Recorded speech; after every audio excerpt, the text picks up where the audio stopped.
Why America couldn't find Saddam Hussein for 8 months. Former Iraqi President Saddam Hussein might never have been captured by the United States if he hadn't loved a traditional Iraqi fish dish called maskouf. For 32 straight weeks, the U.S. military searched relentlessly across Iraq. But despite all their efforts, there was still no trace of Saddam Hussein. This wasn't just a normal military operation. The mission involved the U.S. Army, Special Forces, the CIA, the Defense Intelligence Agency, the National Security Agency, and even the FBI. Thousands of personnel were focused on finding one man. But why was America so desperate to capture Saddam Hussein? The beginning of the Iraq War. This story begins after the September 11th attacks in the United States, when Al-Qaeda carried out attacks in New York and Washington, D.C. America's anger after September 11th was seen around the world. At the time, U.S. President George W. Bush announced that any government supporting terrorism would be considered a target. Although Saddam Hussein was not directly involved in the 9/11 attacks, the U.S. government believed that Iraq supported certain extremist groups indirectly. But accusations alone were not enough to justify a full invasion. The United States also claimed that Iraq possessed weapons of mass destruction, commonly called WMDs, including suspected chemical and nuclear weapons programs. Using this as justification, the U.S. invaded Iraq in March 2003 with support from the United Kingdom, Australia, and Poland. Within only 3 weeks, coalition forces reached Baghdad. But by the time American troops entered the Iraqi capital, Saddam Hussein had vanished. The hunt for Saddam Hussein. As U.S. tanks rolled through Baghdad and Saddam's government collapsed, American forces destroyed his statues and symbols of power across the country. But removing his regime turned out to be much easier than capturing the man himself. Finding Saddam Hussein and his top officials became the military's highest priority. The U.S. created a most wanted list containing 52 senior Iraqi officials, including Saddam. To help soldiers memorize their faces, the military designed a special deck of playing cards featuring each target. Since a standard deck contains 52 cards, every wanted official was assigned one. Saddam Hussein himself became the ace of spades. The cards quickly became famous around the world and helped soldiers recognize targets during raids and patrols. The $30 million reward. As time passed with no success, the U.S. announced enormous rewards for information. $25 million was offered for Saddam Hussein.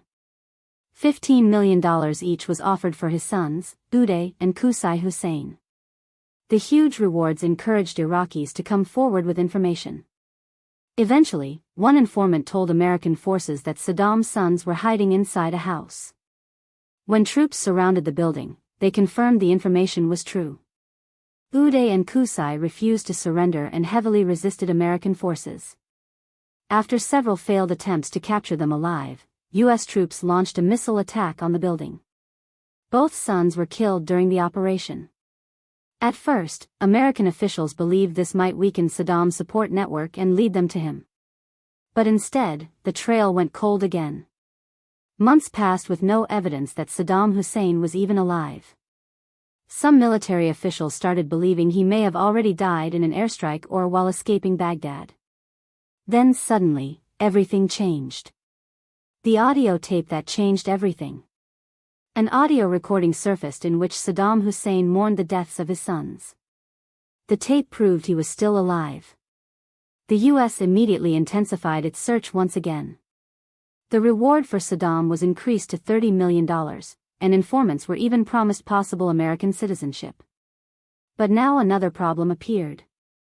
Thousands of false tips began flooding in.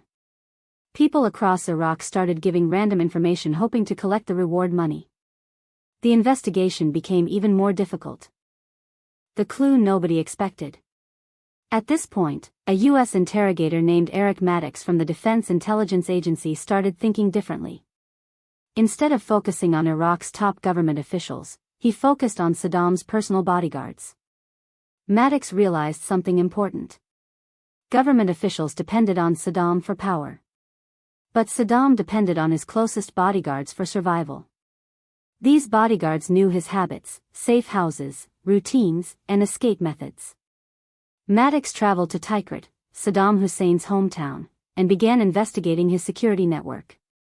During questioning, investigators learned something that initially seemed completely unimportant. Saddam Hussein loved a traditional Iraqi fish dish called maskauf. Maskauf is a famous Iraqi meal made by slowly grilling freshwater fish over an open fire. One of Saddam's trusted bodyguards, Mohammed Ibrahim Omar, reportedly owned a fish farm and regularly supplied this dish to him. That tiny detail changed the entire investigation. Following the fish trail, Maddox tracked down the fish farm connected to Mohammed Ibrahim Omar. The bodyguard himself wasn't there, but investigators encountered local fishermen linked to Iraqi insurgent groups fighting against American troops. Eventually, the trail led to a safe house in Baghdad. And incredibly, Mohammed Ibrahim Omar was hiding there.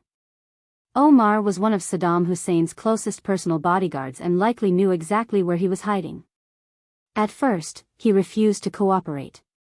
But after intense interrogation and promises of protection for his family, Omar finally revealed Saddam's location. He told American forces that Saddam Hussein was hiding near the town of Ad-Dor, close to the Tigris River. The Spider Hole. American troops launched a search operation around two isolated farmhouses near the river. Both buildings appeared empty. Then Omar pointed toward the ground. A rope disappeared beneath the dirt into what looked like a hidden underground compartment. The entrance had been concealed with styrofoam and dirt. When soldiers opened the cover, they saw only darkness below. One soldier was moments away from throwing a grenade inside, when suddenly, two hands emerged from the hole. A tired, long-bearded man climbed out and reportedly said, "I am Saddam Hussein, President of Iraq." After 32 weeks of searching, the United States had finally captured Saddam Hussein alive on December 13, 2003, during a mission known as Operation Red Dawn. What happened after his capture? After his arrest, Saddam Hussein underwent medical examinations and interrogation. Images of his capture were shown worldwide and became one of the defining moments of the Iraq War. In 2006, Saddam Hussein was tried by the Iraqi Special Tribunal for crimes against humanity related to killings in the town of Dajjal.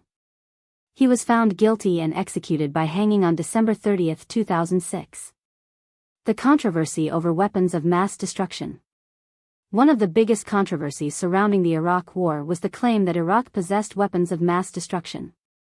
Despite extensive searches after the invasion, coalition forces never found active stockpiles of nuclear or chemical weapons.